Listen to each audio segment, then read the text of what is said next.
Now, legal aid specialists from the Cote d'Ivoire Women's Legal and Aid Association have taken their campaign against statelessness to villages to educate people about how to obtain legal documents that establish their rights. The country has a new civil registration law that establishes a special procedure for the late registration of births, the return of identity documents and the transcription of birth certificates, which will help hundreds of thousands of people gain access to the state. There are different reasons for statelessness in the country.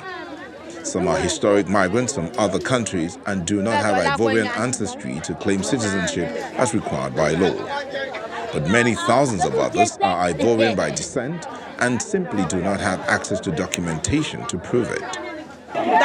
We're getting them registered, taking down all their information so that they can be identified with the name of their father and mother, their date of birth, all the information. The process for getting full nationality papers would be costly, complicated, time-consuming and dependent on the decision of a judge.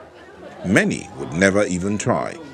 Without proof of citizenship, they live without protection of the law, nor have the right to higher education, a formal job, or to hold property. I am afraid. I never got my papers. Where would I travel to? Look at me. I am an old man. Trying to run around to get my documents in order has been very difficult for me. But if I did get them at my age, it would be very good, because then my children would have them if they needed them. The Women's Legal Aid Association provides information to Ivorians about their rights and about possible avenues for action, including for babies born in rural areas or to marginalized communities. Many families have outrun the 3-month period to declare a birth and thus to obtain a birth certificate directly. The legal aid specialists encourage Ivorians they meet to sign up with them and afterwards take their official request to a court to expedite the process. And you just have to say to the official, I give birth right here in the village. Even if we don't have identity papers, we still get to declare this birth. In 2015, the Abidjan Declaration committed the 15 African countries of ECOWAS to working to reduce statelessness.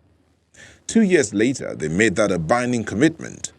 The goal now in Cote d'Ivoire is to have new legislation adopted that will make the path to identity cards and even nationality much smoother.